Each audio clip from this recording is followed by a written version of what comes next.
I record myself at the prep table because I need proof that I'm not imagining it. My phone is propped against a syrup box, front camera on, timestamp glowing, my face lit by the heath lamps. I say my name, the date, the shift, the smell of old fryer oil, the sting in my eyes from the hood vents. I say, out loud, that the receipt printer has been looping the same order since midnight. The printer answers me with a sharp mechanical chirp and spits out another narrow strip. It skates across the stainless counter, curls at the edge, and stops against a tub of pickles. I pick it up and hold it to the lens. 2 items, same modifiers, same total, same time, always reading 12:00 a.m. even though my phone says 2:17. I rotate my wrist so the camera catches the timeline. It does not change. I flip the paper over. What? My mouth is dry. I push the ticket into frame again and read it aloud, slowly, carefully, like saying it wrong will change it. The printer chirps again. Another identical ticket slides out. The ink's still glossy. I look at the roll. It is not near empty. It never seems to get near empty. I tap the printer. I open the lid. I check the feed. Everything is normal. The terminal screen is normal. No orders pending. No delivery tablets flashing. No drive-through headset crackling. The dining room is dark, chairs up, doors locked. The printer chirps again. I laugh once, sharp and involuntary, and then stop. In the phone screen I see myself smiling, but I do not feel my face doing it. I rewind the recording. My thumb drags the timeline back. I watch myself hold up the ticket. I watch myself read it, except the audio is different. My lips move and my voice says something else. I am describing a stain on my sleeve. I am complaining about the salt shaker lid. I never mention the printer. I stare at the screen until the light from it feels like it is pressing into my eyes. I scrub back again. Same thing. My mouth moving, my voice talking, and the story is wrong. I look up at the printer like it's watching me. The kitchen is a box of white tile and stainless steel and constant noise, but tonight the noise has gaps in it, little pockets of hush that make my ears strain. The fryer clicks. The freezer hums. The soda machine gurgles. Then, for a second, everything seems to hold its breath, and in that breath the receipt printer chirps. I need a second kind of proof. In my pocket I have the coin I found behind the ice bin last week. It is the size of a quarter, but heavier, edges too sharp, face worn smooth like it has been rubbed against stone for years. I kept it because it did a thing no coin should do. It lands on its edge. Not once, not as a trick, every time. I take it out now and set it on the prep table. The metal is cold enough to bite. I flip it into the air. It spins, flashes under the fluorescent lights, and lands upright with a tiny, precise click. It balances perfectly on its edge as if the world has been adjusted to make that possible. I smile again without meaning to and force my face back to neutral. I take the phone, switch to the rear camera, and set it to record the coin. I say, right now, I am about to knock it over and it will fall to one side. Heads or tails. Normal. I flick the coin. It wobbles, leans, and then rights itself, standing again. I do it harder. It skitters an inch, still upright, like a wheel rolling on a track I cannot see. I hold the phone closer. The coin is a thin line, impossibly steady. My breath fogs the lens for a second. I wipe it with my thumb. The receipt printer chirps. I pan the camera to it. Another ticket. I take both the coin and the ticket and carry them to the office window where the manager keeps the safe. There is a strip of mirror behind the register for checking your hat and hair. I set the coin upright in front of the mirror so I can see it from 2 angles at once. I hold the ticket up to the mirror too. In the reflection, the ticket is blank. I turn it around. The ink is there on the side facing me. In the mirror, nothing. My heart starts doing a slow heavy thing, like it is trying to climb out through my throat. Tonight is supposed to be easy. Close down. Julian, out. Oh ho. My coworker Mina left at 10. The closing manager, Travis, stepped out around midnight to take trash to the dumpster and smoke. He has been gone a long time. I told myself he was in his car on the phone with his girlfriend, dragging out the night. Now I realize I have not heard the back door open since he left. The coin stands in front of the mirror, a line in real life and a line in reflection. It is the only thing that matches. I pick up the ticket again and read it. 2 items. Same modifiers. Same total. Same midnight time. The printer chirps as if agreeing. I walk to the back door and try the handle. It is locked. It should not lock from the outside without a key. Travis has the key. I call his name. My voice is swallowed by the kitchen. I hit the door with my palm. The metal rattles. No answer. I go to the drive-through window and peel back the blinds. The parking lot is empty except for my car and a dark shape near the dumpster that might be Travis, slumped, but the angle is wrong and the glass is smeared with grease. The street beyond is quiet, no headlights. I tell myself I am tired. I tell myself the printer is glitching. I tell myself the mirror is cheap. I go back to the terminal and do a full reboot. The screen goes black.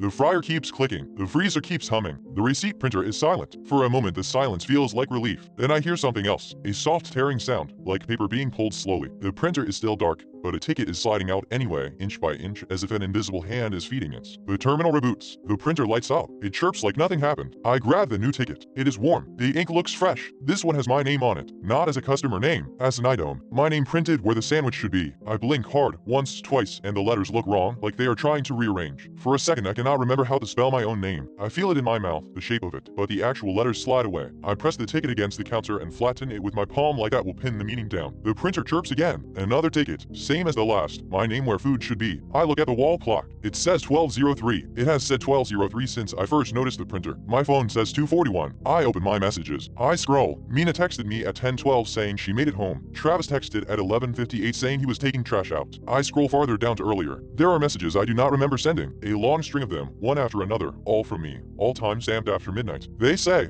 I remember now. They say, I forgot again. They say, do not let it print your name. My fingers go numb. I try to type back. The keyboard swims. I cannot find the letters. A new message arrives from Mina. You still there? I type yes. I hit send. It does not send. The message hangs grayed out, then vanishes. I look up and realize I cannot hear the freezer hum anymore. The kitchen feels thicker, like the air has been replaced with something heavier. The fluorescent lights buzz in a way they did not a minute ago. The tiles on the wall seem too clean, as if they were wiped down seconds ago. I turn my head slowly, scanning. The cutting board I used earlier is spotless. The towel I tossed onto the floor is gone. The bucket of sanitizer is gone. The stack of tickets I had been piling near the pickles is gone. Only the newest ticket remains in my hand. My mind scrapes for the memory of cleaning up, of doing those tasks, but it is like reaching for something in a fog. I remember standing here. I remember the smell. I remember the printer. Everything else is smeared. I look down at my hands. They are clean. No ketchup stains. No pickle juice. My nails look trimmed. I know I did not trim them. The printer chirps. This time I do not pick up the ticket right away. I watch it curl out. I watch it settle. It is blank. Then, slowly, as if the ink is seeping in from another layer of paper, letters appear. Not your shift. My mouth moves before I decide to speak. I hear myself say, it is my shift. The words feel rehearsed, like I have said them before many times. I look at the coin. It is still standing where I left it by the office window. I walk to it and pick it up. The moment it leaves the counter, my head swims. A wave of dizziness hits so hard I have to grab the register to steady myself. In that dizziness, a memory flashes. Not a normal memory. A sharp image of me standing in this exact spot, holding the coin, saying the same line, it is my shift. Behind me, in that flash, the dining room is open and full of people, but their faces are blurred like a bad photo. The printer is screaming, tickets pouring out like streamers. Travis is there, but he is wearing my uniform. Mina is there, but she is older, hair streaked with gray. Then the flash is gone. I put the coin back down, upright on its edge, and the dizziness eases. The coin is an anchor. I test it. I step away from it toward the back door. The farther I get, the more my thoughts smear. I forget what I am doing mid-step. I forget the last 10 seconds. I forget why my heart is pounding. I step back toward the coin and the thoughts sharpen again. I understand in a cold detached way that this place is editing my memory while I am inside it. Not all at once. Selective, like someone is trimming out frames of film. Maybe it has been doing it for hours. Maybe for days. The printer chirps. I stay near the coin. I keep my eyes on it like it is a pet I cannot lose. I take a marker from the office and write on my forearm. Printer loop. Coin anchor. Do not leave coin. The letters look thick and real. I press hard enough to hurt. I look away for a second to grab a ticket. When I look back, the marker is capped and back in the cup where it belongs. My forearm is clean. There is a faint red indentation, like the skin remembers being written on even if the ink does not. My throat tightens. I grab the marker again, rip the cap off with my teeth, and write the same words harder. I watch the ink soak into my skin. I do not look away. I hold my arm up in front of my face and stare. The ink fades, not smearing, not rubbing off, fading like it is being erased from the world. I drop the marker. It clatters. The sound is too loud. The printer chirps. The new ticket reads, stop trying to remember. I fold the ticket and shove it in my mouth. The paper tastes like dust and chemicals. I chew until it is pulp, swallowing in wet panicked gulps, as if putting it inside me will keep it from being changed. My stomach turns. The printer chirps. I run to the back door again, even though I know I should stay near the coin. I slam my shoulder into it. Pain shoots down my arm. The door does not budge. I grab the panic bar and yank. Nothing. I press my forehead to the cool metal and try to think of my life outside this kitchen. My car, my house, my bed, my house. The word feels wrong, like it belongs to someone else. I cannot picture my living room. I cannot picture my street. I can picture the menu board, the fry baskets, the grease trap. The kitchen fills my head. The printer chirps. I stagger back to the coin, breathing hard. I pick it up and squeeze it in my fist. The edge bites into my skin. The pain is real and immediate. I hold onto it like that will keep me from slipping. I open my phone again and switch to the notes app. I type without looking. The kitchen edits memory. Coin helps. Printer loop.